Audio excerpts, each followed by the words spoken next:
everyone. I'm back from the Career Makeup Institute, which provides you best coaching for academic and competitive exam. This is my next video for class 9 subject math and chapter जो है आपका चल रहा है triangles.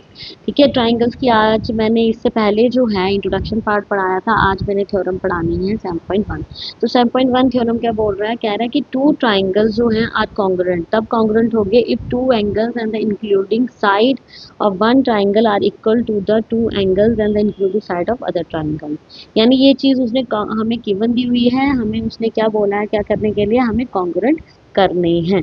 सो वही जो मैंने पिछले चैप्टर में 3 स्टेप्स लेने के लिए बोला था, वैसे ही यहाँ पे कुछ करना है. हम लोग सबसे पहले लिखेंगे यहाँ पे गिवन. क्या गिवन दिया हुआ उसने, गिवन में उसने दिया हुआ टू ट्राइंगल्स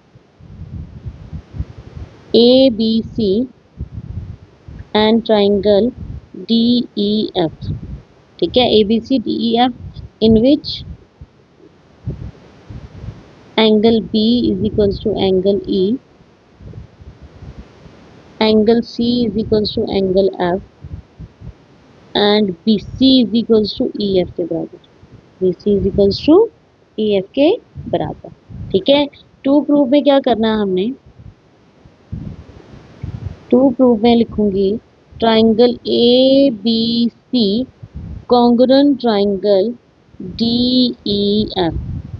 ठीक है, हमारा क्या आ जाएगा. अब प्रूफ में थर्ड स्टेप, मैं इस थ्योरम को 3 केसेस में डिवाइड करके आपको समझाऊंगी.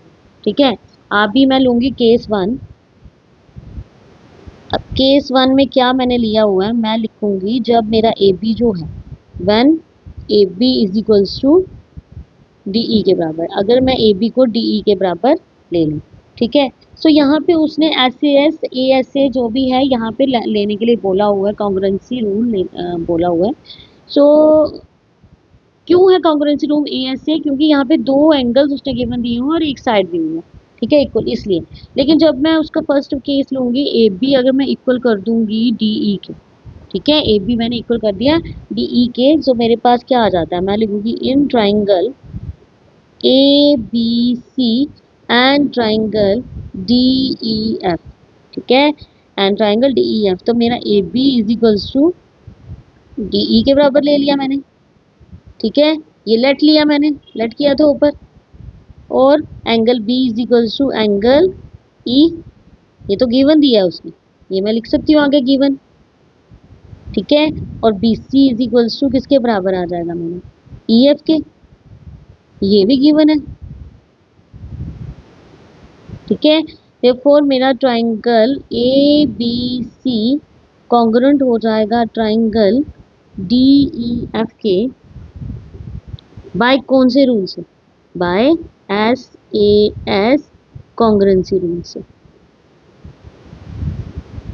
कॉन्ग्रुएंसी रूल से. ठीक है, अगर ये कॉन्ग्रुएंसी रूल से मेरा इक्वल हो गया, सो सेकंड केस में मैं क्या लूँगी. अब मैं केस 1 लिया था मैंने, अब मैं लूँगी आपका सेकंड केस. सेकंड केस में केस सेकंड मेरा क्या आ रहा है, सपोज करना है हमें. सपोज क्या करना है हमने, हम लोग लिखेंगे take a point G on, कहाँ पे, ED. G ऑन ED, इस पे. ठीक है, और जी से ये इस तरीके से लिया सच दैट कि मेरा GE जो होगा ना, GE इज इक्वल्स टू होगा AB का. GE क्या होगा, और GE इक्वल्स टू AB के बराबर होगा.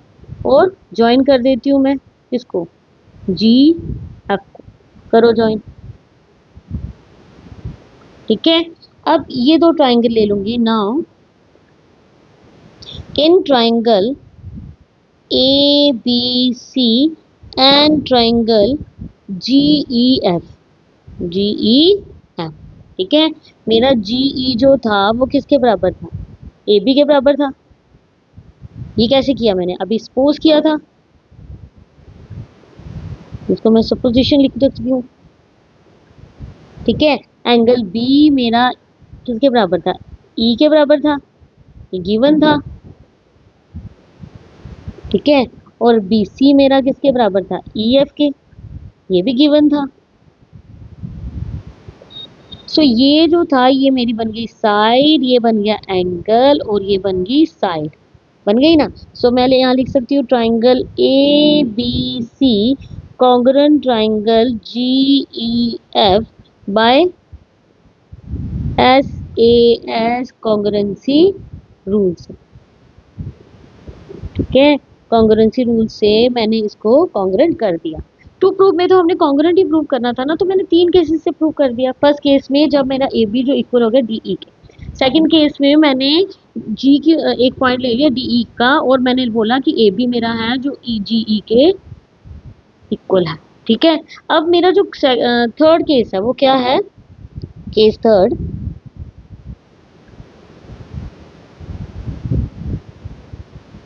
ठीक है। पहले इसमें सीपीसीटी भी ले सकते हैं हम, केस थर्ड लेने से पहले हम सीपीसीटी ले लेते हैं। क्या बोला था मैंने, क्या होता है CPCT, corresponding parts of congruent triangle. So मैं यहाँ ले सकती हूँ सीपीसीटी ए सी बी हमारा जो किसके बराबर निकल रहा है, वो निकल रहा है एंगल जी एफ ई के। ठीक है, यहाँ मैं लिखूंगी सीपीसीटी। ठीक है, लेकिन हमारा उसने क्या दिया हुआ है, हमें उसने दिया हुआ कि ए सी बी इक्वल दिया हुआ किसके, एंगल डी एफ ई के। ठीक है, ये गिवन दिया हुआ है उसने। अगर ये गिवन दिया हुआ है so from first and second दोनों अगर ए सी बी के बराबर हैं तो ऑटोमेटिकली ये दोनों बराबर हो जाएंगे।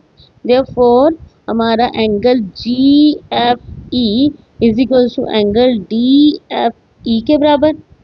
ठीक है, तो मैं रीजन क्या लिख सकती हूँ, अब सेम साइड पे एंगल्स हैं जो दोनों आपस में इक्वल है, मेरा ये वाला एंगल जो है इसके एंगल बराबर हो सकते हैं। लेकिन कैसे हो सकते हैं, ये तो ट्राइंगल छोटा बन रहा है मेरा, बन रहा है ना। तो नीचे एक स्टेटमेंट लिखूंगी मैं लिखूंगी it is possible, it is possible only when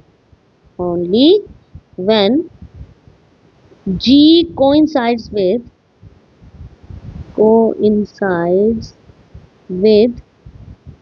किसके कोइंसाइड हो, डी के, जी किसके कोइंसाइड हो, डी के। Therefore A B must be equal to D E, इसलिए ए बी हमारा डी ई के इक्वल होना चाहिए। यहाँ पे A B is equal to D E के बराबर हुआ। ये हमारा आ गया केस सेकेंड। ठीक है, अब हम लोग लेंगे केस थर्ड।